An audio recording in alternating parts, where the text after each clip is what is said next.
Every great city has its tales, and I've been documenting their stories and people for over 20 years. This is Tales of a City.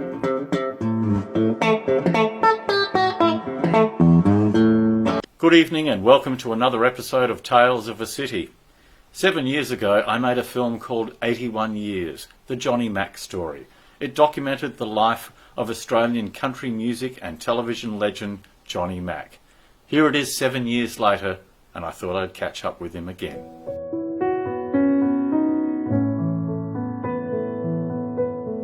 Well, Johnny, thank you so much for being with me today. It's been 7 years since we made the film 81 Years, and you are now 88 years old. 88 years old. Yeah. It's been a very long career for you, mate. Yeah, it's been a long life, and it seems to just fly by. I can't believe how time flies when you get older. With the advantage of the many years that you've spent on this earth, you've seen a lot change in society, I would imagine. Absolutely.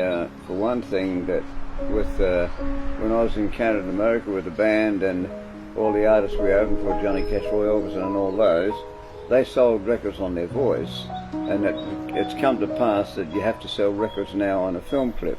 So that's totally changed. You don't have to have the greatest voice.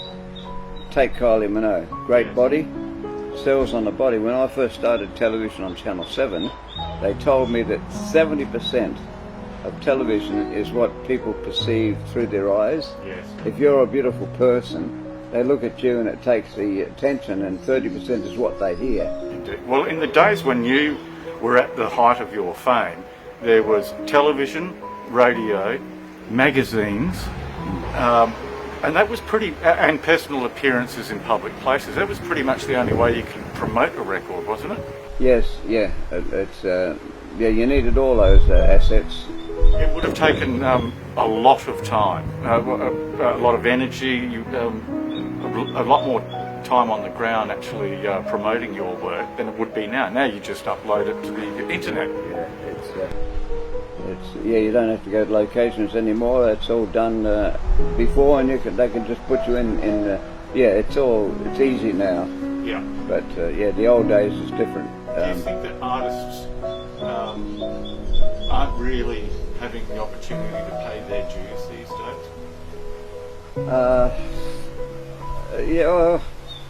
No, they don't. Yeah, they can do it. It's simpler to do a film clip in a home without going to sites, and it's so simple. So they're not like, I did the hard yards. See, when I had my hit song in America in 1964-65, Pick of the Week in Cashbox, I had a wife and 6 children, and I got really great reviews. Now, I should have gone over there and promoted that song in capital cities, but I had a wife and 6 children. I just signed a 5-year contract with Channel 7, and so I decided to stay in Adelaide, which is a very limited market. Yes, so to get jobs, I was earning $1,000 a night then. I had to go to the far reaches of South Australia every year, and like places like Port Lincoln, way out past Booker B, Sejuna, Port Lincoln, Broken Hill, and I did all this driving to get a gig because you didn't have it in Adelaide. So I've got no regrets, but it was a lot of travelling to do shows here. I can well imagine. How do you think that impacted your family?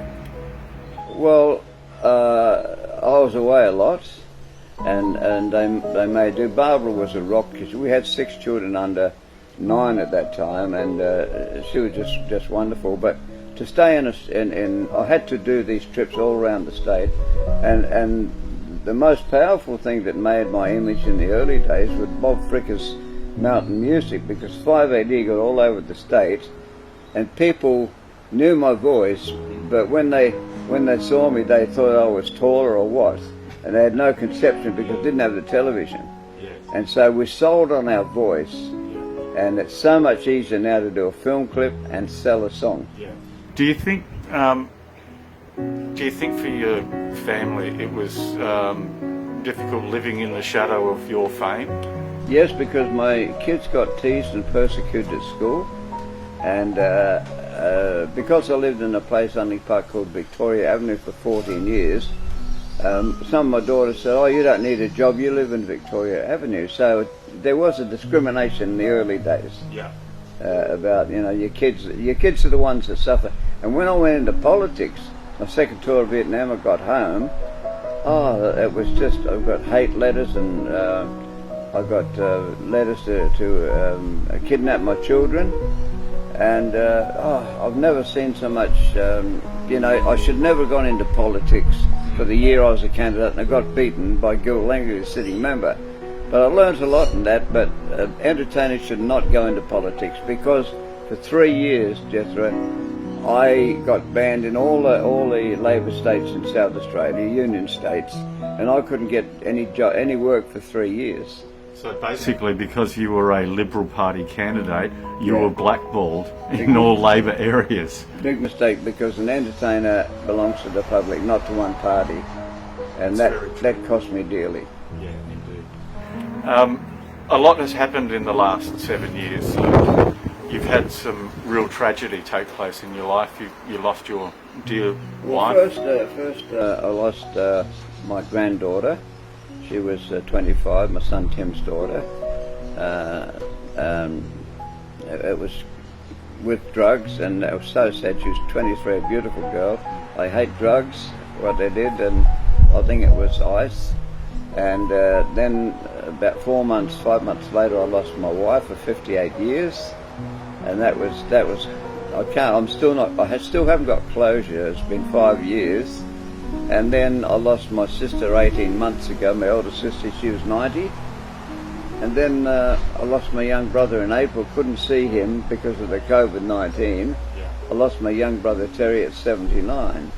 So I've got one sister, she's 78, Colleen, and myself left.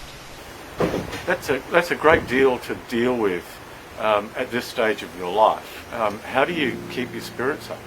Well, I've got a strong mind. I've never drank nor smoked nor taken drugs, contrary to what they think I'm half-secret all the time, but I've never.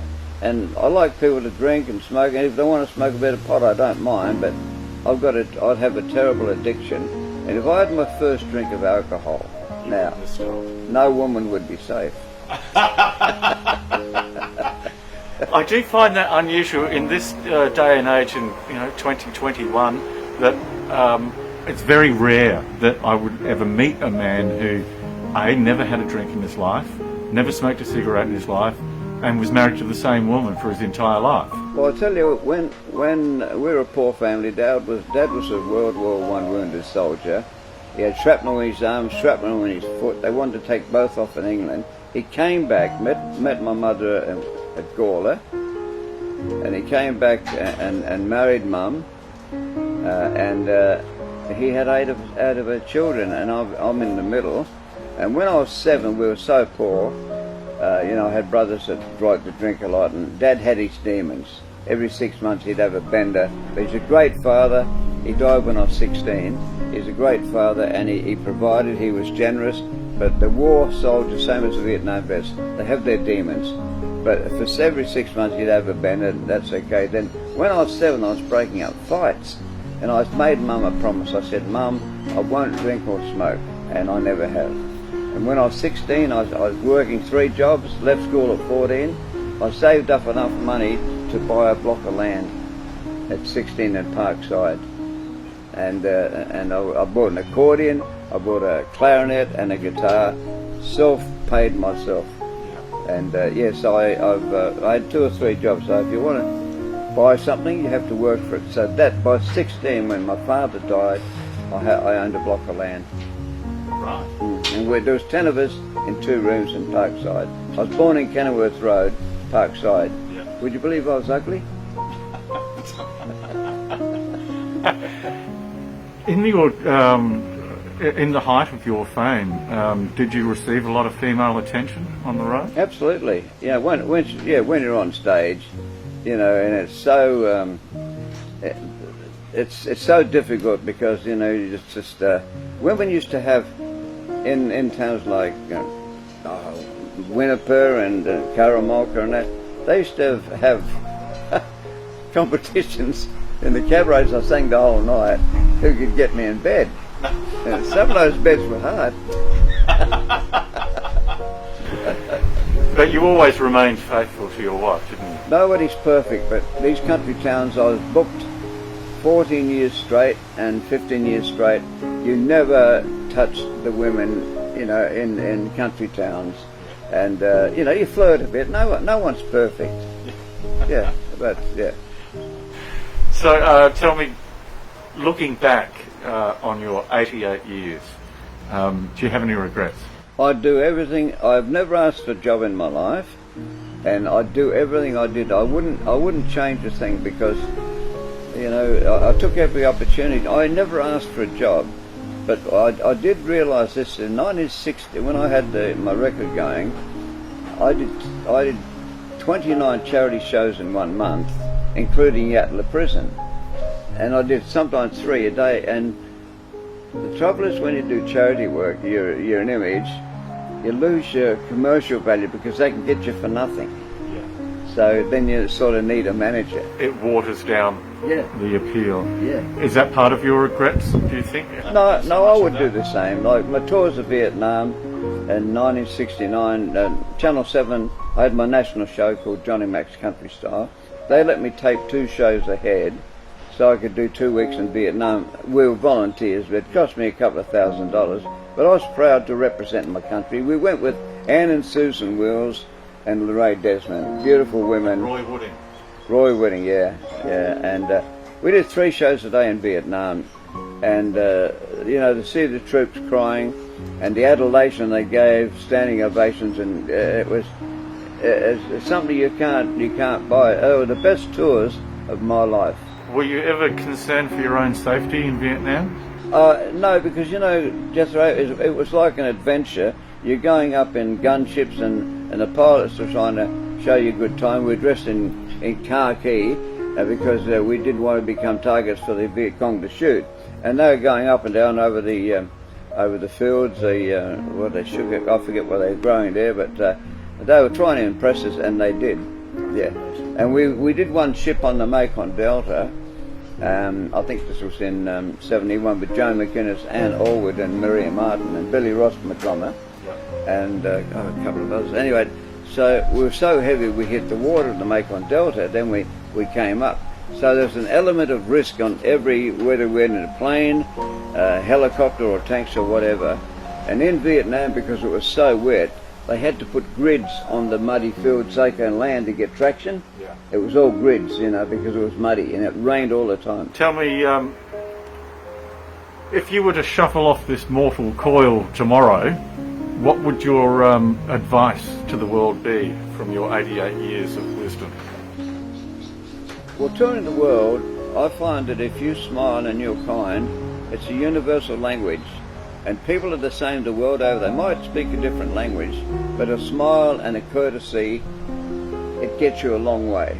That was my advice, and I had no trouble at all, whichever country I went in. The sad part about getting old is everybody is passing younger than you, and you do feel vulnerable.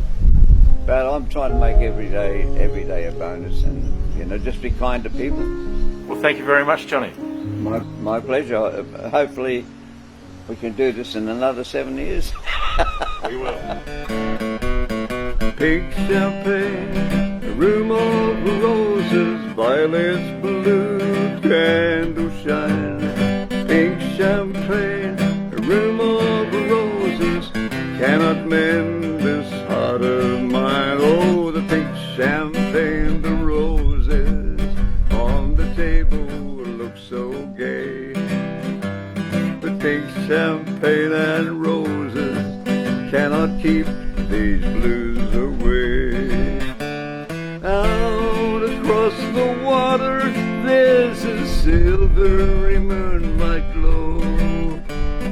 Deep inside I'm crying, and my heart alone will know. Pink champagne, a room of roses, violets, blue, candle shine. Pink champagne, a room of roses, cannot mend this heart of 56 years since I've done that.